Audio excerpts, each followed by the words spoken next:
Hi everyone, आज जो topic हम कवर करने जा रहे हैं वो है प्रोटोजोआ। मैंने यहाँ पे डायग्राम बना रखा है पैरामीशियम का, जो कि एक प्रोटोजोआ है। इस डायग्राम के अंदर एक प्रॉब्लम है कि यहाँ पे इसमें आइसपोर्ट नहीं आएगा, क्योंकि पैरामीशियम के अंदर आइसपोर्ट नहीं होता है। बट कुछ ऐसे प्रोटोजोआ हैं जिनके अंदर आइसपोर्ट प्रेजेंट होता है, जो रिस्पॉन्ड टू लाइट करता है। सबसे पहले इस लेबल डायग्राम में सीलिया है। सीलिया क्या काम करता है? मोटिलिटी प्रोवाइड कराता है, मतलब एक जगह से दूसरी जगह मूवमेंट में हेल्प कराता है। उसके बाद है कॉन्ट्रैक्टाइल वॉक्यूल। तो जो कॉन्ट्रैक्टाइल वॉक्यूल होते हैं, जब ये किस चीज़ में हेल्प करते हैं? जब इसके अंदर एक्सेस वाटर हो जाता है तो उसे पंप आउट कराने में हेल्प कराते हैं, बाहर निकालने में हेल्प कराते हैं। उसके बाद है मैक्रोन्यूक्लियस। मैक्रोन्यूक्लियस के अंदर प्रेजेंट होते हैं membrane bound organelles like mitochondria, genetic material, ये चीज़ें। उसके बाद है मैक्रोन्यूक्लियस। इसके अंदर डैमेज्ड क्रोमोसोम फ्रेगमेंट्स प्रेजेंट होती हैं। उसके बाद है ओरल ग्रूव। ओरल ग्रूव एक तरीके से माउथ का वर्क करता है। इसके अंदर भी सीलिया प्रेजेंट होती हैं और ये फूड के इनटेक में हेल्प करता है।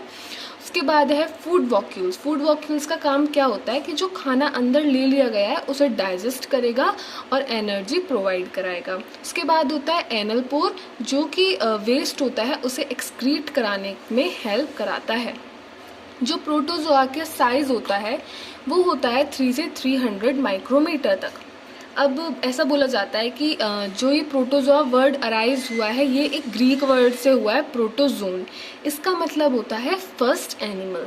उसके बाद है कि ये यूनिसेलुलर भी हो सकते हैं और मल्टीसेलुलर भी हो सकते हैं। उसके बाद यूकैरियोटिक होते हैं। यूकैरियोटिक मीन्स इनके अंदर एक अच्छा खासा ऑर्गेनाइज्ड न्यूक्लियस प्रेजेंट होता है, प्लस इसके अंदर मेम्ब्रेन बाउंड ऑर्गेनेलीज प्रेजेंट होती हैं, जैसे कि माइटोकॉन्ड्रिया, सीलिया, फ्लैचुला।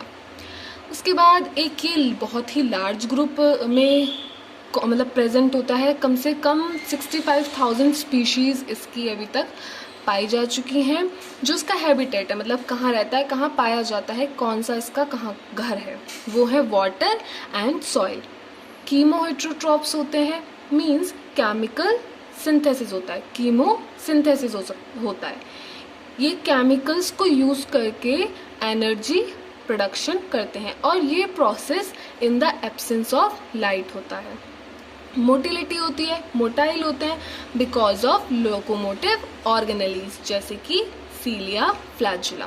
उसके बाद है हर कोई, मतलब जितने भी प्रोटोजोआ की स्पीशीज हैं वो सब मोटाइल हैं, बस एक को छोड़ के, वो है स्पोरोजोट्स। उसके बाद बात करते हैं साइटोप्लाज्म की। तो साइटोप्लाज्म क्या है? साइटोप्लाज्म सेल के अंदर होता है। ये एक फ्लूइड मैट्रिक्स होता है जिसके अंदर सारी चीज़ें होती हैं, न्यूक्लियस या मेम्ब्रेन बाउंड ऑर्गेनेलीज, ये सब चीज़ें जो भी हैं उसके अंदर प्रेजेंट होती हैं। इसकी जो आउटर लेयर होती है उसे बोलते हैं एक्टोप्लाज्म, जो हेल्प कराती है मूवमेंट में, फीडिंग में और प्रोटेक्शन में। और जो हमारा एंडोप्लाज्म होता है वो हाउस है न्यूक्लियस का, माइटोकॉन्ड्रिया का और फूड का। मैंने फर्स्ट पेज में बताया कि कॉन्ट्रैक्टाइल वॉक्यूल्स का क्या काम होता है, to pump out excess water. अब जो उसके बाद है जो प्रोटोजोआ जिसका नाम है सीलिएट्स, उनकी जो शेप है वो हमेशा कांस्टेंट रहती है। कांस्टेंट मीन्स कभी चेंज नहीं होती है। लेकिन जो अमीबा होता है वो कॉन्स्टेंटली चेंज होता रहता है, कभी किसी शेप में, कभी किसी शेप में। उसके बाद है न्यूट्रिशन। तो न्यूट्रिशन क्या है कि मतलब ये कैसे अपना न्यूट्रिशन लेते हैं। तो सबसे ज़्यादा जो मोस्टली जो प्रोटोजोआ हैं वो फीड करते हैं डेड प्लांट्स पे और एनिमल्स पे, मतलब जो डेड एनिमल्स और प्लांट्स होते हैं उनसे अपना फूड इनटेक करते हैं। उसके बाद होते हैं पैरासिटिक प्रोटोजोआ, जो कि होस्ट के टिश्यू और फ्लूइड पे अटैक करके फीड करते हैं। जैसे कि मतलब कौन कौन से फ्लूइड और टिश्यू पार्ट हैं वो, जैसे कि ब्लड सेल्स और प्लाज्मा। अब जो पैरासिटिक प्रोटोजोआ का एग्जाम्पल है वो है प्लाज्मोडियम पैरासाइट, जो कॉज करता है मलेरिया। तो यहाँ पे एक बात है कि जो पैरासिटिक प्रोटोजोआ है वो हमेशा डिजीज कॉजिंग होंगे।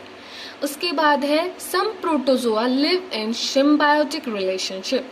तो सिम्बायोटिक रिलेशनशिप से मतलब है खुद को भी फ़ायदा होगा और दूसरे का भी फ़ायदा होगा। ये नहीं कि जैसे पैरासिटिक प्रोटोजोआ में हो रहा था कि अपना तो फ़ायदा और दूसरे का नुकसान। नहीं, सिम्बायोटिक रिलेशनशिप मीन्स दोनों को बराबर इक्वल बेनिफिट होगा।